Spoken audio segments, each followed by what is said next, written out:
যে রাবণের ঠাকুর দাদারও ক্ষমতা নেই যে তিনি সীতা দেবীকে হরণ করে নিয়ে যাবে যতক্ষণ পর্যন্ত রামচন্দ্র পারমিশন না দেয়। ভগবান রামচন্দ্র যদি অনুমতি না দেয় রাবণ রাজা সীতাকে হরণ করতে পারে না। তাহলে আমি আপনার বাড়িতে এসে আপনাকে বলে যদি আপনার ঘড়িটা নিয়ে যায় তাহলে আপনি কি বলবেন যে আমি চুরি করে নিয়ে গেছি? আপনার বাড়িতে এসে কোনো মায়ের কাপড়টা চেয়ে আপনার কাছ থেকে খুঁজে নিয়ে আমি ঘর গেলাম, আপনি কি বলবেন যে চৈতালি এসে আমার কাপড় চুরি করে নিয়ে গেছে? কারণ আমি আপনাকে তো বলে নিয়ে এসেছি। তাহলে যে রামচন্দ্রের পারমিশন ছাড়া রাবণ রাজা সীতাকে হরণ করতে পারবে না, তাহলে রাবণ সীতাকে হরণ করেছে রামচন্দ্রের অনুমতিতে হরণ করেছে। তিনি যদি অনুমতি না দিতেন সীতা দেবীর একটা চুল রাবণ হাত দিতে পারতেন না। তাহলে এই ঘটনার পেছনে একটা রহস্য আছে। যেদিন রামচন্দ্রের বিবাহ হলো রামচন্দ্র মা সীতা দেবীকে নিয়ে এলেন, সীতা দেবী শ্বশুর বাড়ি এলেন, এসে 3 দিন শ্বশুর বাড়িতে এক গ্লাস জল খাননি। তা সবাই জিজ্ঞাসা করছে বৌমা কিছু খাচ্ছে না কেন, বৌমা কিছু খাচ্ছে না কেন? রাজা দশরথ বললেন মা তুমি আমার ঘরে কিচ্ছু খাচ্ছ না কেন, এটা তো অমঙ্গল।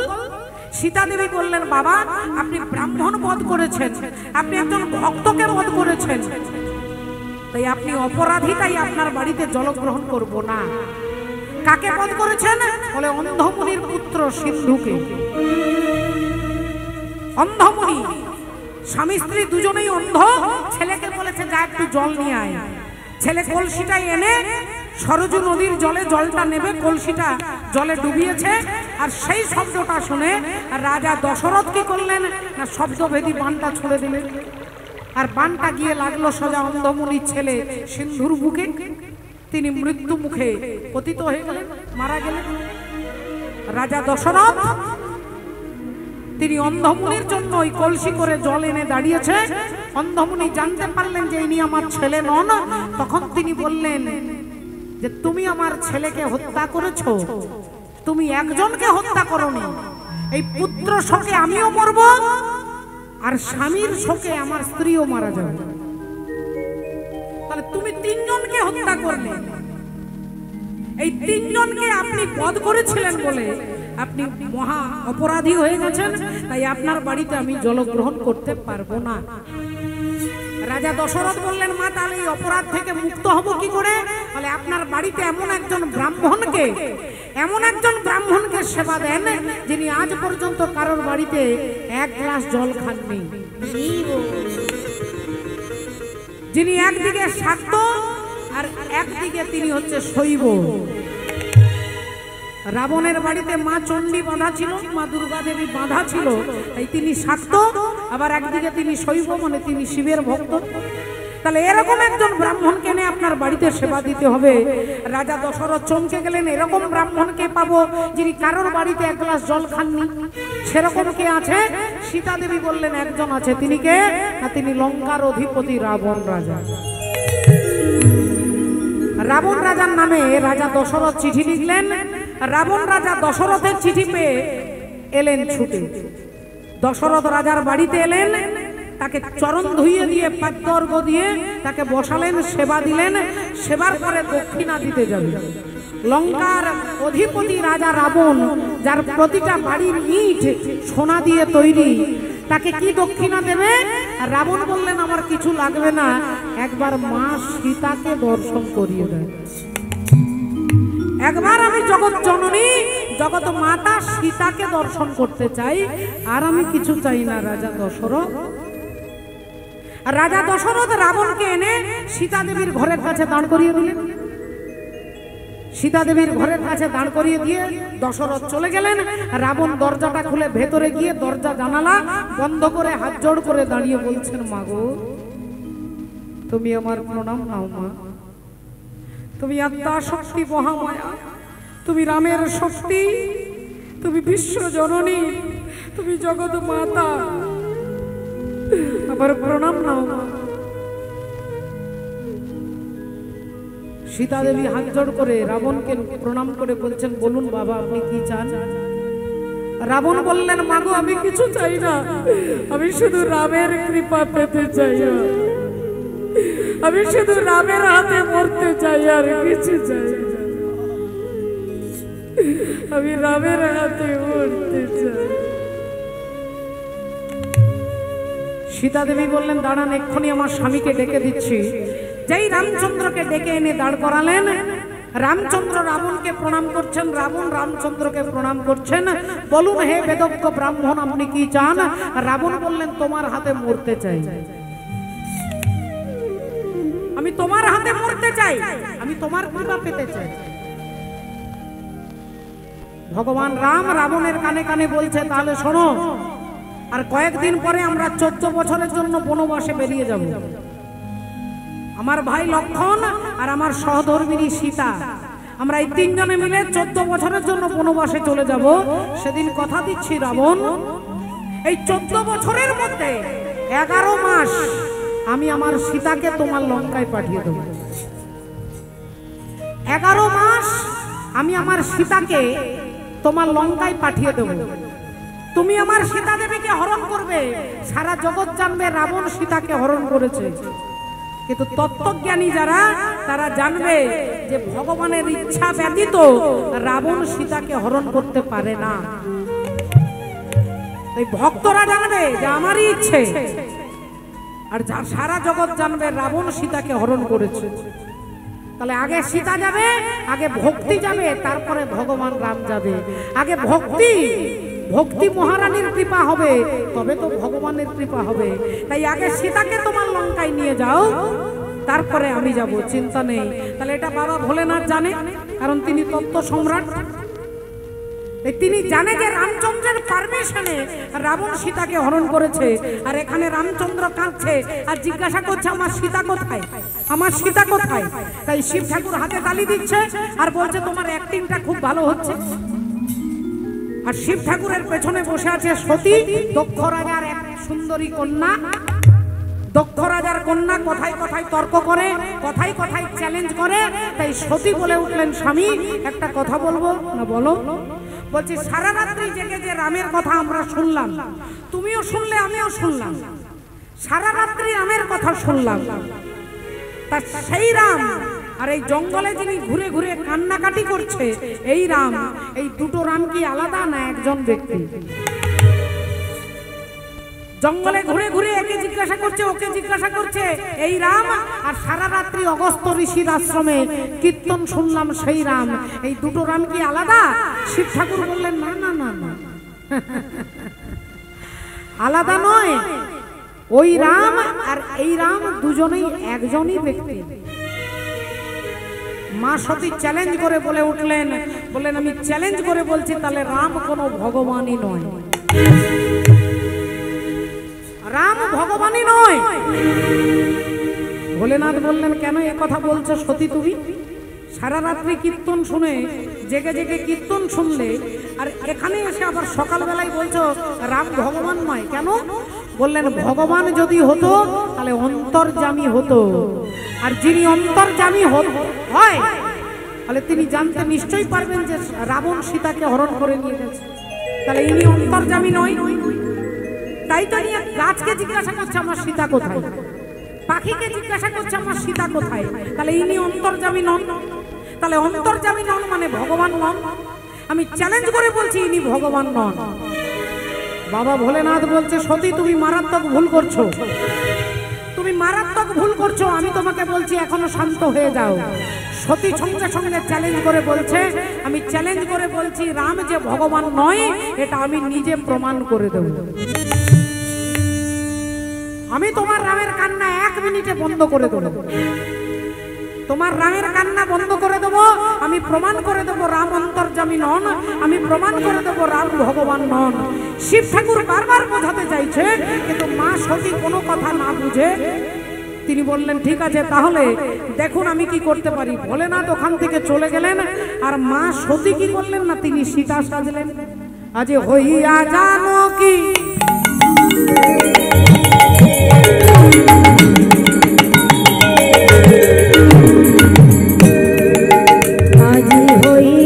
জানো কি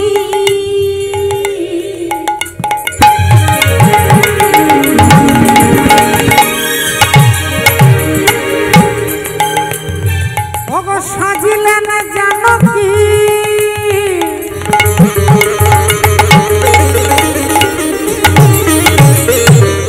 হইয়া জানো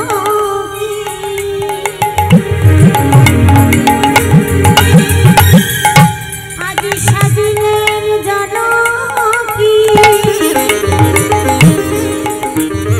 হইয়া জানো কি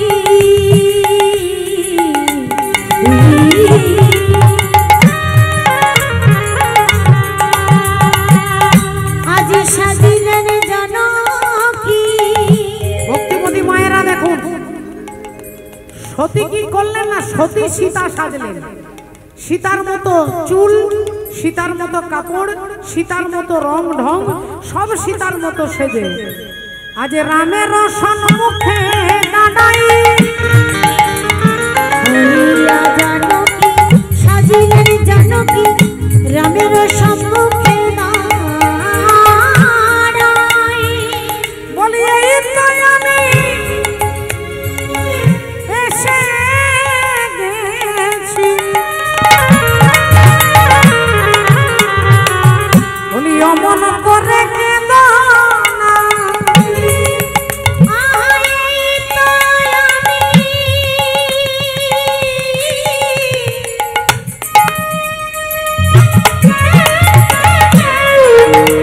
আমি এসে গেছি অমন করে কেঁদো না তুমি অমন করে কেঁদো না হে অমন করে কেঁদো না হে বলি এই তো আমি এসে গেছি অমন করে কেঁদো না হে এই তো আমি এসে গেছি অমন করে কেঁদো না হে আপনি আর কাঁদবেন না কাঁদবেন না কাঁদবেন না এখন সতী সীতা সেজেছে সীতার মতো চুল বেঁধেছে সীতার মতো কাপড় পরেছে সীতার মতো অঙ্গ ভঙ্গি করে রামচন্দ্রের কাছে মুখোমুখি দাঁড়িয়ে বলছে আপনি কাঁদবেন না এই দেখুন আমি আপনার সীতা চলে এসেছি আপনি আমারই কথা জিজ্ঞাসা করছেন একটা গাছকে একটা পাখিকে একটা বাঘকে একটা হাতিকে আমারই কথা জিজ্ঞাসা করছেন তো আমি সীতা আমি আপনাকে পরীক্ষা করছিলাম আপনি আমাকে কত ভালোবাসেন আমি গাছের আড়ালে লুকিয়েছিলাম আপনি আমার জন্য কাঁদছেন তাই আমার খুব কষ্ট হলো আমি আপনার কাছে চলে এসেছি আপনি আর কাঁদবেন না আর মনে মনে কি ভাবছে যে আমি চ্যালেঞ্জ করে এসেছি আমি আমার স্বামী শিব ঠাকুরের কাছে চ্যালেঞ্জ করে এসেছি আমি তোমার রামের কান্না বন্ধ করে দেবো 1 মিনিটে রামের কান্না বন্ধ করে দেবো আমি প্রমাণ করে দেবো রাম অন্তর্যামী নন আমি প্রমাণ করে দেবো রাম ভগবানই নন এদিকে রামচন্দ্রকে বলছে আপনি কাঁদবেন না আমি আপনার সীতা চলে এসেছি এই দেখুন আমি চলে এসেছি আর আপনি কাঁদবেন না কাঁদবেন না আর ভগবান রামচন্দ্র দুহাত দিয়ে চোখের জলটাকে মুছে নিচ্ছে যেই দুহাত দিয়ে চোখের জলটাকে মুছে নিচ্ছেন অমনি সতী মা সতী ভাবছে যে আমি চ্যালেঞ্জে জিতেছি এই দেখো রামের কান্না আমি বন্ধ করে দিয়েছি রামচন্দ্র দুহাত দিয়ে চোখের জলটাকে মুছে নিয়ে আর হাত জোড় করে বলছেন মা তুমি আমার প্রণাম নাও তোমার স্বামী ভোলেনাথ ভালো আছে তো মা তুমি আমার প্রণাম নাও তোমার স্বামী ভোলেনাথ ভালো আছে তো এবার মা সতী চমকে গেছে তিনি মনে মনে চিন্তা করছে বিউটি পার্লার থেকে 2500 টাকা খরচা করে সীতা সেজে এসেছে সীতার মতো সবকিছু অথচ ইনি দেখার সাথে সাথে বলছে তুমি আমার প্রণাম নাও তোমার স্বামী ভোলেনাথ ভালো আছে তো এইবার কি বলবে মানে আপনি আপনি কি করে জানলেন যে আমি আপনার সীতা নই বললেন মা যিনি আমার সীতা তিনি রামের আগের দিকে দাঁড়ায় না রামের পেছনে দাঁড়ায় রামের পেছনে সীতা আর সীতা মায়ের পেছনে লক্ষণ তাহলে আগে লক্ষণ তারপরে সীতা তারপরে রাম কেন না লক্ষণ হচ্ছে গুরুতত্ত্ব আগে গুরু তারপরে সীতা হচ্ছে ভক্তি গুরুর কৃপার পরে ভক্তি আর ভক্তির পরে ভগবান তাহলে তুমি কেমন সীতা, তুমি রামের আগের দিকে দাঁড়িয়ে আছো। এই তাড়াহুড়ো করে মা সতী ছুটতে ছুটতে স্বামীর কাছে চলে যাচ্ছে কৈলাসে, আর বাবা ভোলেনাথ এদিকে চোখ বন্ধ করে এতক্ষণ যে ওখানে যে টিভিতে সিরিয়াল হচ্ছিল সেই চোখ বন্ধ করে দেখছিল যে দেখি ব্যাপারটা কি। আর যেই সতী বাড়িতে এসেছে অমনি ভোলেনাথ বলে উঠলেন, সব ঠিক আছে তো? সব ঠিক আছে তো? মা সতী বললেন, হ্যাঁ হ্যাঁ সব ঠিক আছে, সব ঠিক আছে। বললেন, ওখানে কি হলো? বলে, কি হলো? আপনি যাকে সকাল দুপুর সন্ধ্যে রাত্রি প্রণাম করেন সে তো আমাকে প্রণাম করলো। আপনি যাকে প্রণাম করেন সে আমাকে প্রণাম করলো। মানেটা বুঝতে পারছেন বাবা ঠাকুর ভক্তিমতী মায়েরা যে কতটা অহংকার। স্ত্রী তার স্বামীকে বলছে, শিব ঠাকুরকে বলছে যে আপনি যাকে প্রণাম করেন সে আমাকে প্রণাম করলো, তার মানে আমি কত বড়, এটা বোঝাতে চাইছে। ভোলেনাথ একটু মুচকি হাসলেন আর ভাবলেন যে বিনাশকালে বুদ্ধি নাশ হয়ে যায়। এখন মা সতী বলে দিয়ে শিব ঠাকুরের বাঁদিকে প্রতিদিন যেখানে বসে, সারাক্ষণ যেখানে বসে সেই বাঁদিকের আসনটাতে বসতে যাবে, আর ভোলেনাথ বাঁদিকের আসনটাকে চেঞ্জ করে ডান দিকে ঘুরে ঘুরে। তাহলে স্বামীর বাঁদিকে কে বসে? না স্ত্রী বসে। ডান দিকে কে বসে? না মা বসে। ডান দিকে কে বসবে? না মেয়ে বসবে, ভাইজি বসবে, ভাগ্নি বসবে, সব ডান দিকে। বাঁ দিকে একজন বসবে, তিনি হচ্ছেন স্ত্রী। তাহলে বাঁ দিকের আসনটাকে চেঞ্জ করে ডান দিকে করে দিলেন। ও গো ঝিয়ের পেটে মায়ের জন্ম, ও গো ঝিয়ের পেটে মায়ের জন্ম, বলি তোমরা ভেবে করবে কি ওই চাঁদের গায়ে তোমরা ভেবে করবে কি চাঁদের গায়ে চাঁদ লেগেছে।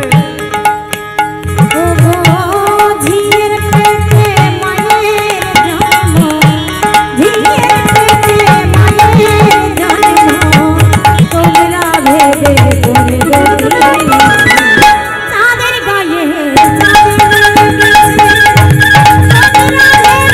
তোমরা ভেবে করবে কি চাঁদের গায়ে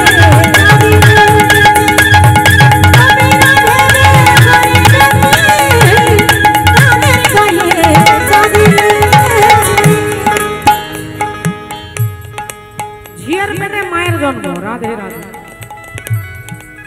আপনাদেরকে প্রশ্ন করলে আপনারা এক্ষুনি উত্তরটা বলতে পারবেন। 6 মাসের এক কন্যা ছিল,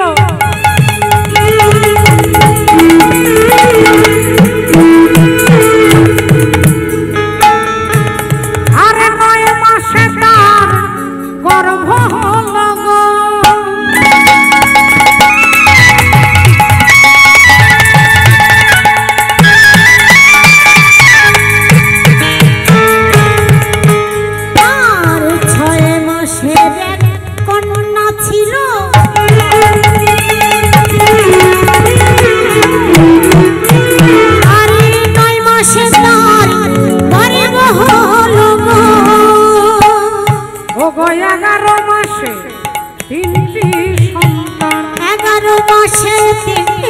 সন্তান, ও গো 11 মাসে 3টি সন্তান, 11 মাসে 3টি সন্তান, বলি কোনটা করবে ফকিরি চাঁদের গায়ে চাঁদ লেগেছে। তোমরা ভেবে করবে কি চাঁদের গায়ে চাঁদ লেগেছে। তোমরা ভেবে করবে কি চাঁদের গায়ে চাঁদ লেগেছে। এবার মাননীয় ভক্তমণ্ডলী ভক্তিমতী মায়েরা, আপনারা মায়েরা বলবেন মা দুর্গার কটা ছেলে আর কটা মেয়ে? মা হাতের আঙুল দিয়ে দেখান কটা ছেলে আর কটা মেয়ে। বলে 2টো ছেলে 2টো মেয়ে। 2টো মেয়ের নাম, একটা লক্ষ্মী আর সরস্বতী, রাধে, আর ছেলে কার্তিক আর গণেশ। এইবার আপনারা নিজেরা বলছেন মা দুর্গার মেয়ে হচ্ছে লক্ষ্মী আর সরস্বতী। মা দুর্গাকে সৃষ্টি করলেন কে? 3 জন দেবতা, ব্রহ্মা বিষ্ণু মহেশ্বর। এই ত্রিদেবতা, ত্রিদেব মা দুর্গাকে সৃষ্টি করলেন। মা দুর্গা মহিষাসুরকে বধ করে ব্রহ্মার কাছে গিয়ে বললেন আপনি আমাকে গ্রহণ করুন। ব্রহ্মা বললেন তোমাকে আমি সৃষ্টি করেছি, আমি তোমার বাবা, তুমি আমার মেয়ে। ভগবান বিষ্ণুকে গিয়ে বললেন তাহলে আপনি আমাকে গ্রহণ করুন। বললেন আমি তোমাকে সৃষ্টি করেছি, তুমি আমার মেয়ে, আমি তোমার বাবা। তারপরে মা দুর্গা গিয়ে বাবা ভোলেনাথের সঙ্গে, ভোলেনাথ বললেন তোমার ওই দেহটা 108 বার পাল্টাতে হবে। সেই বাবা ভোলেনাথ মা দুর্গাকে স্ত্রী রূপে গ্রহণ করলেন। তাহলে মা দুর্গার বাবা হচ্ছে ভগবান বিষ্ণু, ভগবান বিষ্ণুর মেয়ে হচ্ছে দুর্গা, বাবা হচ্ছে তাহলে বিষ্ণু। তাহলে বিষ্ণুর স্ত্রীর নাম কি? মা। যিনি তার পায়ের কাছে বসে সারাক্ষণ চরণ সেবা করে তিনি কে? লক্ষ্মী দেবী। তাহলে বিষ্ণুর স্ত্রী হচ্ছে লক্ষ্মী। আপনি 1 মিনিট আগে বললেন যে মা দুর্গার মেয়ে হচ্ছে লক্ষ্মী, তাহলে মা দুর্গার বাবা যদি বিষ্ণু হয় তাহলে বিষ্ণু স্ত্রী লক্ষ্মী হয়, তাহলে বাবার স্ত্রী কে হবে? না, মা হচ্ছে। বাবার স্ত্রী হচ্ছে মা, তাহলে মা দুর্গার মা হচ্ছে লক্ষ্মী, অথচ আমরা জানি মা দুর্গার মেয়ে হচ্ছে লক্ষ্মী। এই কারণে বলছে ঝিয়ের পেটে মায়ের জন্ম, ঝিয়ের পেটে মায়ের জন্ম, ওগো তোমরা ভেবে করবে কি? তার গায়ে চাবি লেগেছে, তবে না ভেবে করবে কি? তার গায়ে চাবি লেগেছে, তবে না ভেবে করবে কি? তার গায়ে চাবি লেগেছে। ঘর আছে তার দুয়ার নয়,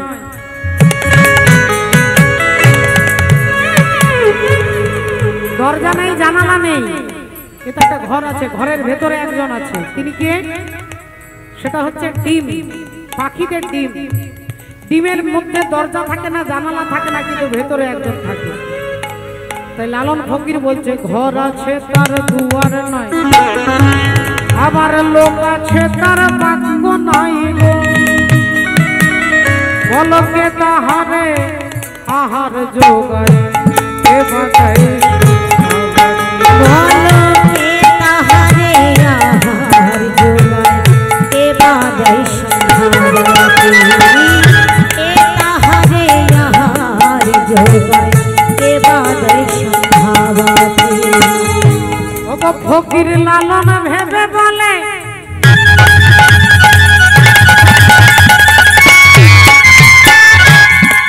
ছেলে মরে মাকে ছুলে গো,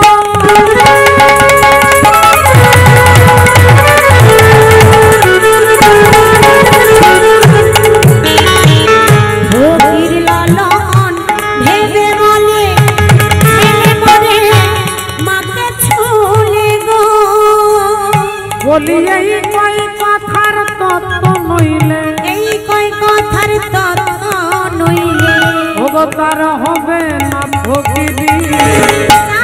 গায়ে চাবি লেগেছে, তোমরা ভেবে করবে কি? তার গায়ে চাবি লেগেছে, তাদের গায়ে চাবি লেগেছে, তাদের গায়ে চাবি লেগেছে, তাদের গায়ে চাবি লেগেছে। শ্রদ্ধেয় বাবা ঠাকুর ভক্তিমতী মায়েরা, বাবা ভোলেনাথ বাঁ দিকের আসনটাকে চেঞ্জ করে ডান দিকে করে দিলেন। আজ থেকে তুমি আমার স্ত্রী নও, তুমি সীতা সেজেছিলে, সীতা হচ্ছে আমার গুরু মা, তুমি গুরু মায়ের রূপ ধারণ করেছিল, তাই আজ থেকে তুমি স্ত্রীর মর্যাদা পাবে না। আসনটাকে চেঞ্জ করে দিলে।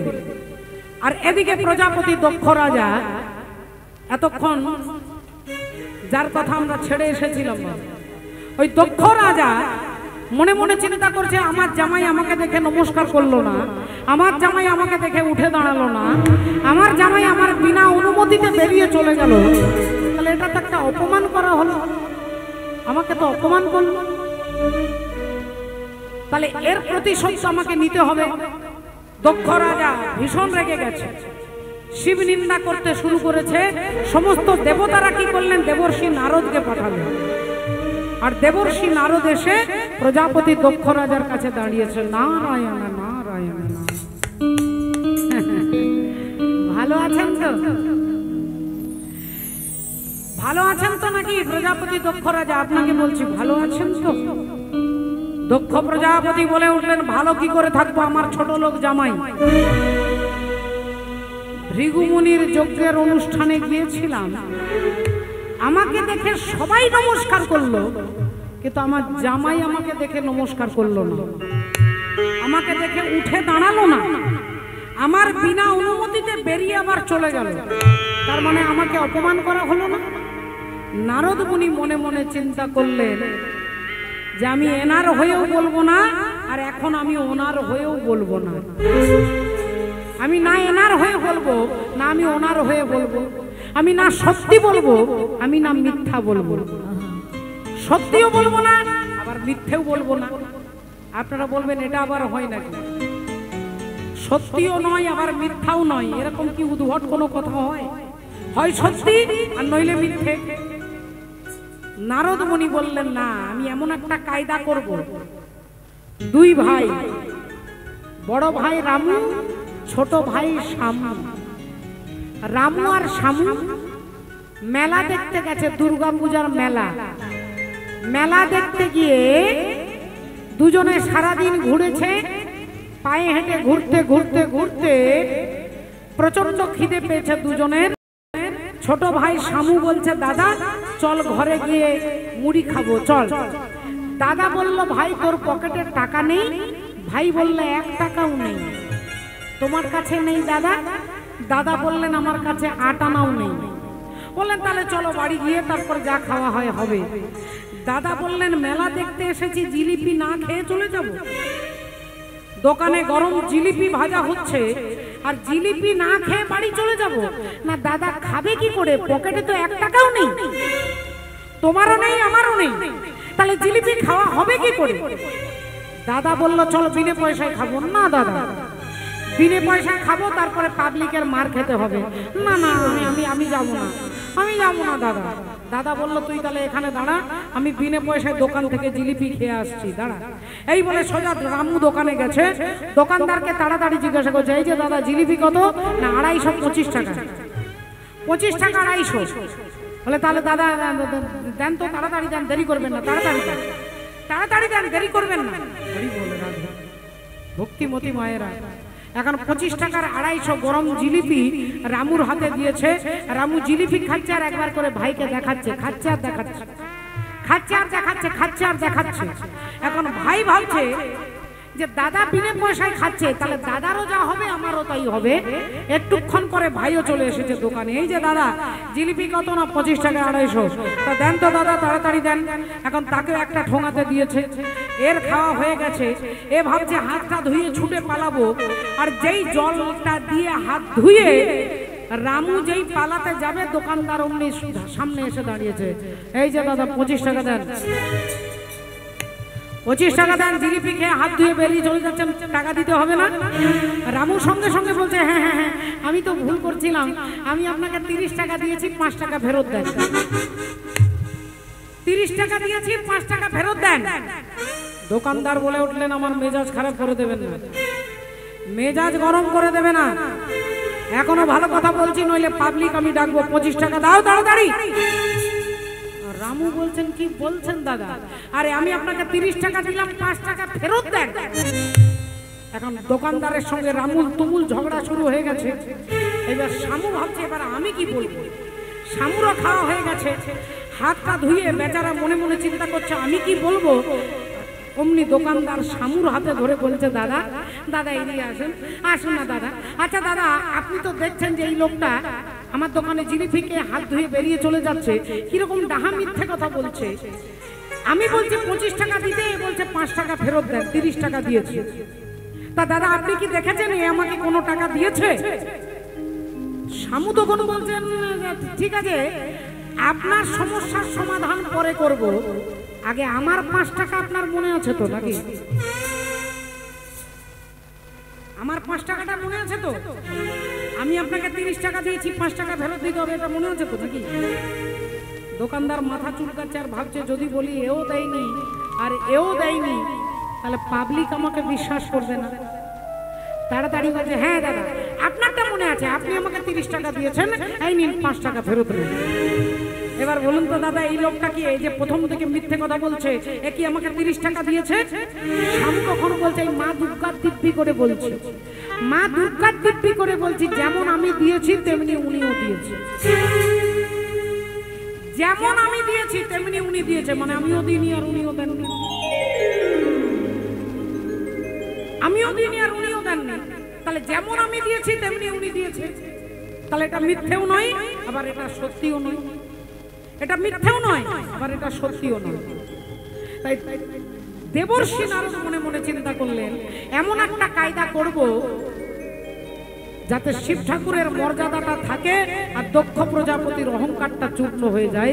নারদ মুনি বললেন, আপনি চিন্তা করবেন না, আপনাকে যখন আপনার জামাই অপমান করেছে, উঠে দাঁড়ায়নি, নমস্কার করেনি, আপনি এক কাজ করুন, আপনি একটা যজ্ঞ করুন, যজ্ঞে সবাইকে নেমন্তন্ন করবেন, শিব ঠাকুরকে বাদ দিয়ে দেবেন, সবাইকে নেমন্তন্ন করবেন, শিব ঠাকুরকে বাদ দিয়ে দেবেন।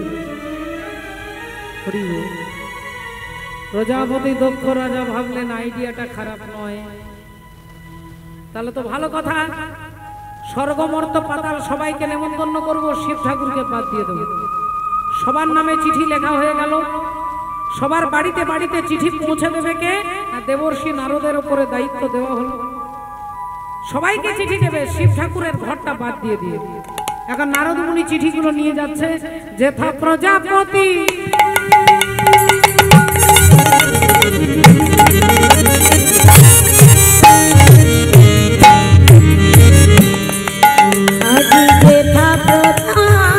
পথে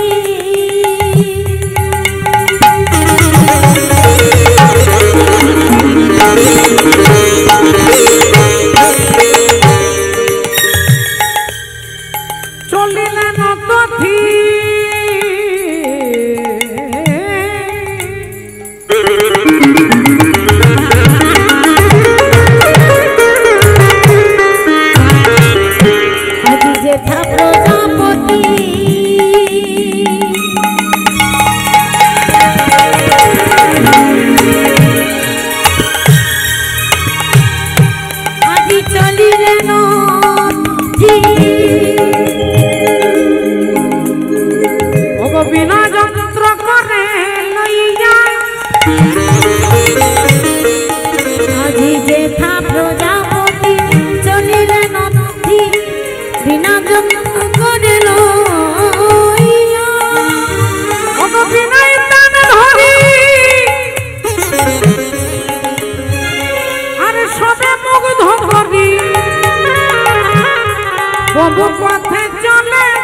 পথে চলে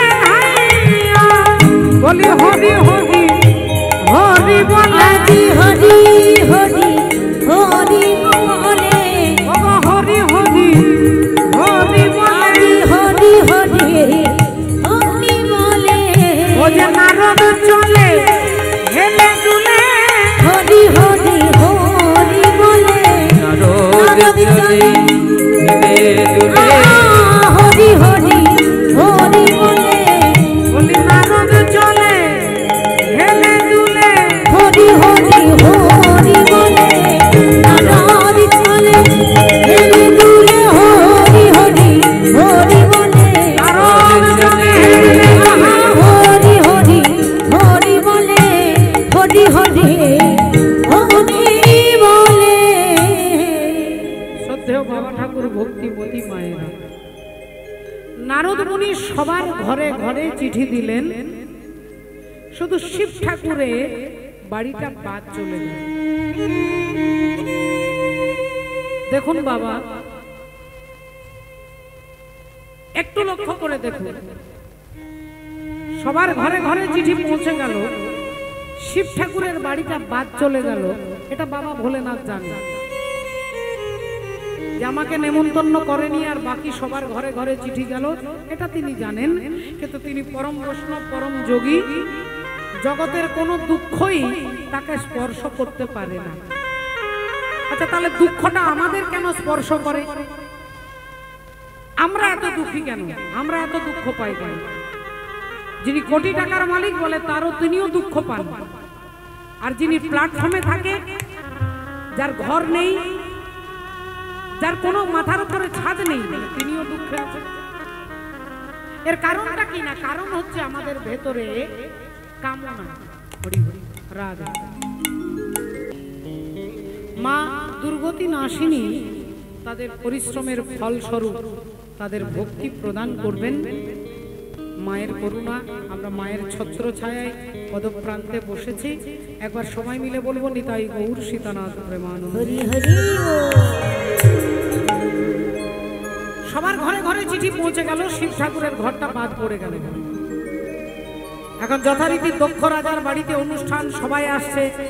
সকাল সকাল স্নান করেছে, সুন্দর সুন্দর জামা কাপড়, গয়নাগাটি, ধুতি পাঞ্জাবি সুন্দর করে পরে দেবতারা আসছে, মুনি ঋষিরা আসছে, রাজা মহারাজারা আসছে, সবাই আসছে অনুষ্ঠানে। দেবী দেবতারা রথে চেপে, বিমানে চেপে ওপর দিয়ে যাচ্ছে। আর এদিকে সকালবেলায় মা পার্বতী সতী, তিনি সকালবেলায় বাগানে ফুল তুলতে যাচ্ছে। তিনি বাগানে ফুল তুলছেন, বাগানে ফুল তুলছেন, আর একটা একটা করে ফুল তুলছেন, গুনগুন করে গান গাইছে, হরি বল। আমার আপনার যে আপন যে খুঁজিয়ে তারে আবিয়া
তারে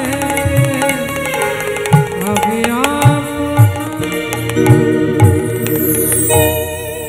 মা সতী এদিকে বাগানে ফুল তুলছিলেন, একজন দেবী চিৎকার করে বলে উঠলেন, এই সতী, আরে কি করছিস? কি এখনো বাগানে ফুল তুলছিস? এখনো তুই তোর বাপের বাড়ি যাসনি? তোর বাবার বাড়ি তুই এখনো যাসনি? এখনো এখানে আছিস? মা সতী চমকে উঠলেন। মা সতী তো কিছুই জানে না, তার বাবার বাড়িতে যে যজ্ঞ হচ্ছে, অনুষ্ঠান হচ্ছে, মা সতী তো জানে না। তা সতী বললেন, কেন? দেবী বললেন, আরে তোর বাবার বাড়িতে বিরাট যজ্ঞ হচ্ছে,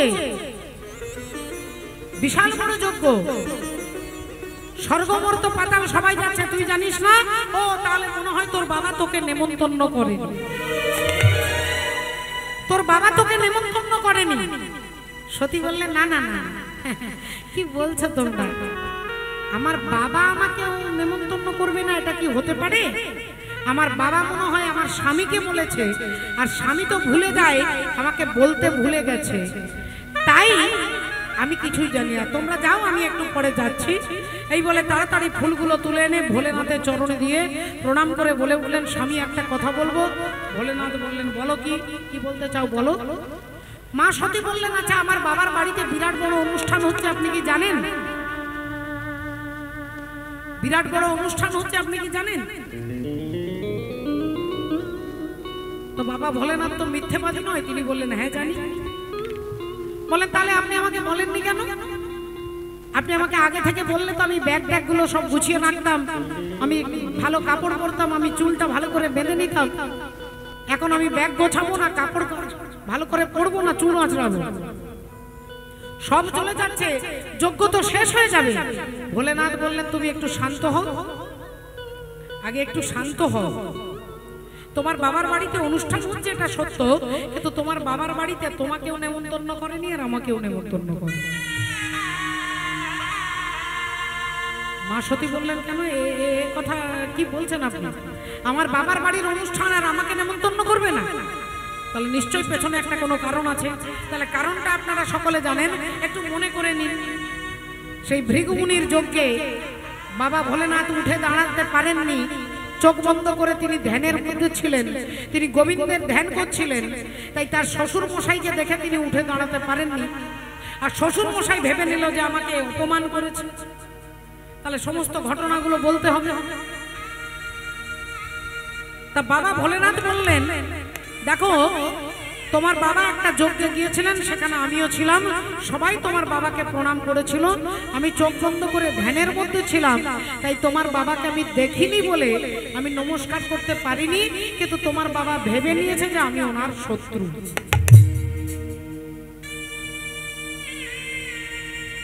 কিন্তু তিনি এটা বললেন না যে আমাকে কতগুলো কথা বলেছে, গালিগালাজ দিয়েছে, ছোট লোক বলেছে, অভদ্র বলেছে, ইতর বলেছে, গাধা বলেছে।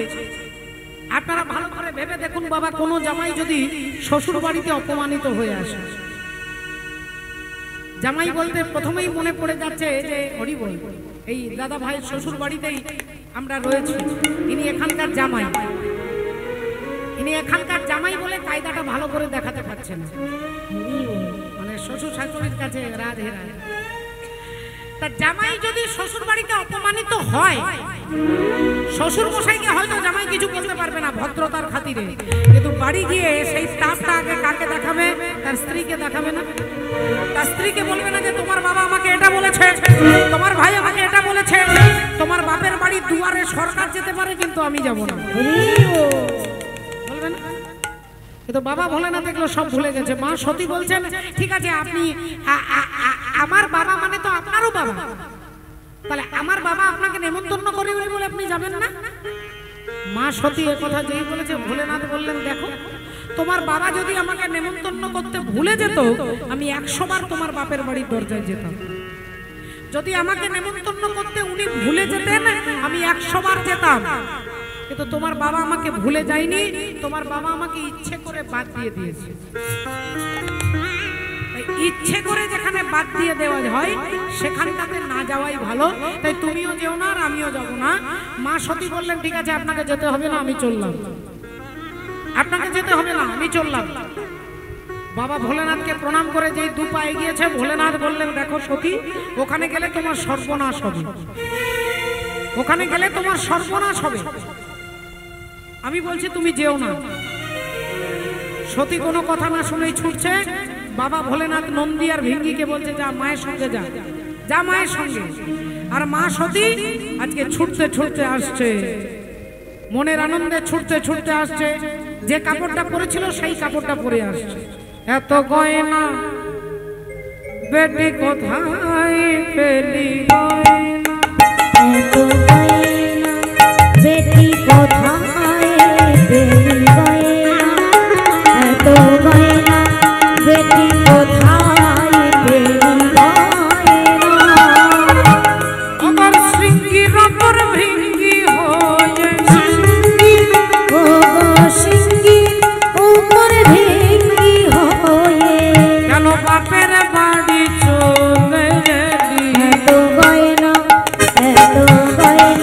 বেটি কোথায় পেলি গয়না, এত গয়না বেটি কোথায় পেলি গয়না। ও গো অবস্থা তোর আছে জানা,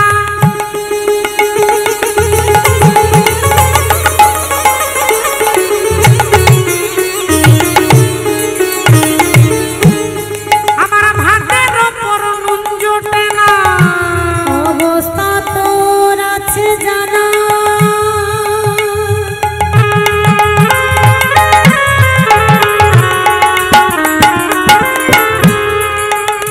আবার ভাতের উপর নুন জোটে না।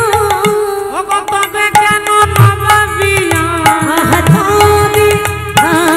তবে কেন নবাবি না। ও গো পরে বেনারসি চেলি। গয়না এত গয়না বেটি কোথায় পেলি গয়না, এত গয়না বেটি কোথায় পেলি গয়না, এত গয়না বেটি কোথায় পেলি গয়না। মনের আনন্দে ছুটতে ছুটতে যাচ্ছে আর ভাবছে বিনা নিমন্ত্রণে বাবার বাড়ি যাচ্ছি। আমাকে দেখলে বাবা খুব খুশি হবে, আমাকে দেখলে বাবা বুকে জড়িয়ে ধরবে, আমাকে দেখলে আমার বাবা মাথায় হাত বুলিয়ে দেবে, আমাকে আশীর্বাদ করবে। এই কথা ভাবতে ভাবতে মা সতী ছুটতে ছুটতে যাচ্ছে দক্ষ প্রজাপতির বাড়ি। প্রজাপতি দক্ষ রাজা যজ্ঞের অনুষ্ঠানে বসে গেছে আর ভাবছে কিরকম অপমানটা করেছি। হ্যাঁ, সব দেবতাকে নেমন্তন্ন করেছি, শিব ঠাকুরকে নেমন্তন্ন করিনি। আর এদিকে মা সতী তিনি এসে দেখছে যে তারা 60 বোন, দক্ষ প্রজাপতি 60টা মেয়ে। কি কি নাম? অদিতি, দিতি, অবিশ্যা, কাশ্যা, ক্রোধবসা, শৈলা, তাম্রা, পিড়ি, দনু, মুনি, সুরক্ষা, শরমা, কদ্রু, কলাবতী, কলা, কাষ্ঠা, কন্দলি, কালিকা, কলহপ্রিয়া, প্রমোচা, রাসনা, সুখী, ভীষণা, ভূষণা, শ্রদ্ধা, লক্ষ্মী, ধৃতি, তুষ্টি, মতি, স্মৃতি, বসু, শান্তি, অশ্বিনী, ভরণী, কীর্তিকা, রোহিণী, মৃগশিরা, আদ্রা, পুনর্বসু, উষা, অশ্লেষা, মঘা, পূর্ব ফাল্গুনী, উত্তর ফাল্গুনী, হস্তা, চিত্রা, সাথী, বিশাখা, অনুরাধা, জ্যেষ্ঠা, মূলা, পূর্ব ভাদ্রপদ, উত্তর ভাদ্রপদ, শ্রবণা, ধনিষ্ঠা, শতভিষা, রেবতী, পূর্ব সাড়া, উত্তর সাড়া আর সতী। এই 60টা মেয়ের মধ্যে 59টা মেয়ে তারা নেমন্তন্ন পেয়ে এসেছে, তাই তারা দামি দামি জামা কাপড় গয়নাগাটি পরেছে। আর মা সতী প্যান্ডেলের ভেতরে একটা পা আর বাইরে একটা পা, একটা পা ভেতরে আর একটা বাইরে। এমতো সময় প্রজাপতি দক্ষ রাজা মেয়েকে দেখতে পেয়ে আঙুলটা তুলে বলে উঠল, ওই দেখো চলে এসেছে,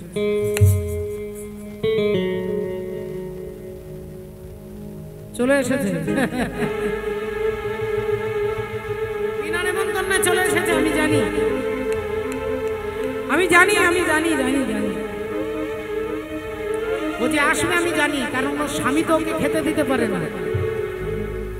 পেট ভরে দুবেলা খাবার তো জোটে না, ও তো ভিখারি, ভিক ভাঙ্গা।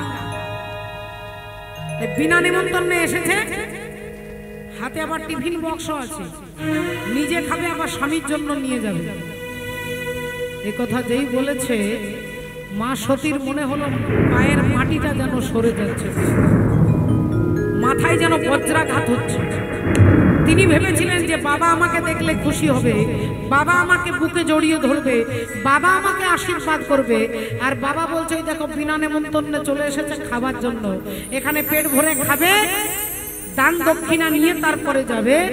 মা সতীর চোখ দিয়ে দরদর করে জল পড়ছে আর বলছে বাবা